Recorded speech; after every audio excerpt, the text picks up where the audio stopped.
The camera works. That's good. It was a bit bright to start off with. I'm Guy, and I am from Geekhead. Today I'm going to be doing the episode of the 100 that aired last night, and give a little bit of a deconstruction of that. So it was a pretty good episode.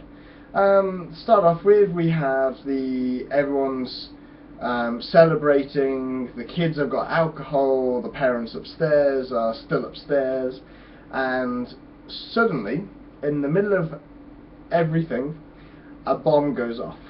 And I called this, and we knew that the ex-chancellor Diana Sidney was a bit of a bad apple. We knew that. I didn't quite understand how far she was willing to go. Suddenly there's a huge explosion, people are dead, and it was pretty obvious that that bomb was meant for Chancellor, I was about to say Chancellor Valorum, but that's Star Wars, for the Chancellor, one sec, Jaha, and we find out that there's been a coup of the Ark Dropship, which is it's a fair size. They need to charge it up, they need to get it going, and there seems to be some piracy going on. Now we have Clarke's mother stuck on the Ark, on this dropship, and on the ground the kids are partying, and Lincoln, the grounder, is able to establish a meeting between Clarke and the grounder leader. Now this seems to be going okay at the beginning, but then obviously Bellamy's involved. He brings Raven and Jasper, who all have guns, and no one really trusts each other. There's an introduction of the grounder leader, who is Anna. She seems pretty cool. I can't remember what else I've seen her in, but I know she's a reasonably well-known actress. She's pretty good as a grounder. They've done everyone up in the semi-sci-fi kind of post-apocalyptic Mad Max Native American Indian getup, and it looks good. It's kind of gothic. Reminds me of The Tribe, which was aired way back in the 90s, which, if anyone remembers that, kudos for you. But then obviously they start shooting, Anna gets hit, even Lincoln gets an arrow. He used to be a warrior, and then he took an arrow to the chest. But he has to leave. We don't know why, but there was something interesting which I wanted to raise. The Anna says, so Clarke, let's backtrack. Clarke mentions that when the guys on the Ark come down, that they will not be peaceful, they won't tolerate anything that goes on, that there will be a war.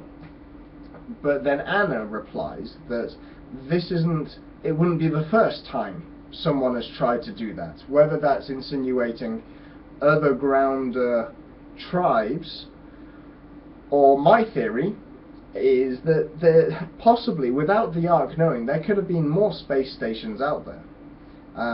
We know that in a sci-fi kind of drama, we know that there is a little bit of paranoia about China, Russia, what they may have had, and it's maybe, I'm speculating here that there may have been another ship that dropped earlier, and there may be some technology that we've got no idea exists at the moment. But then Octavia gets really angry with Bellamy, Clarke is angry with everyone, and Finn's just standing there all smoking. He's like, all you had to do was trust me.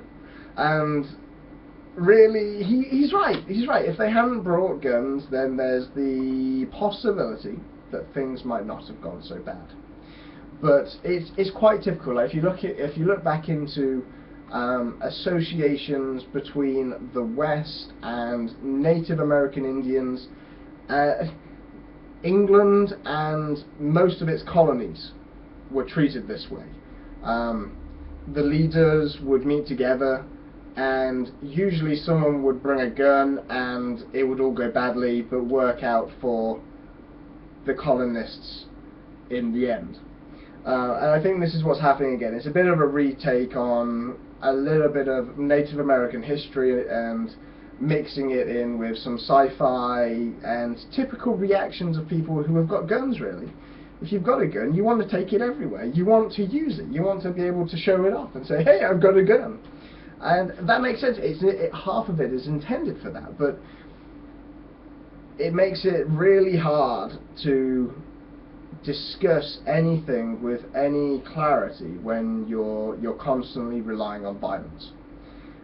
It seemed like Clarke could have actually made a negotiation of some sort. There could have been some grovelling, some negotiation, some give and take between the Grounders and the Ark individuals, the kids. But that seems to be out the window now.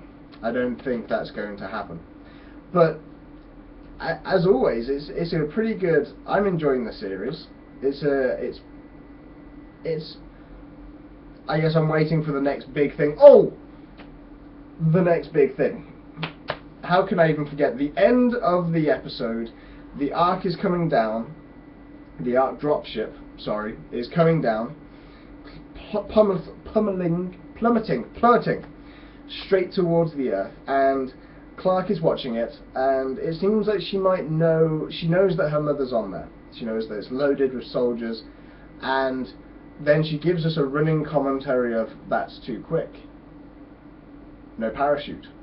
And then suddenly there's this huge explosion and the dropship is gone, we think. Now, if anyone survives that kind of impact, scientifically speaking, I'm going to be a little bit for sure, but scientifically, mechanically, and from a physical science perspective, Newton's laws are quite severe when you take them with that kind of speed. Anyone that survives that kind of impact, I'm going to be dubious about everything. I wouldn't agree with this at all. But that's just me.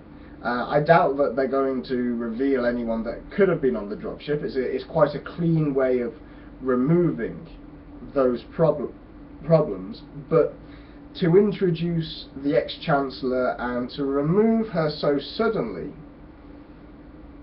to me at least, from my years of watching TV series, reading and everything else, it kind of points me in the direction that we probably haven't seen the last of her. But we'll wait until next week and we'll see what happens. So, if you're still enjoying the series, and it seems like we are getting people watching these videos, we're really happy that you are enjoying them and that you're watching them. So carry on watching these videos and the 100 series airing at the moment. But this is Guy from Geekhead. You guys have a good day.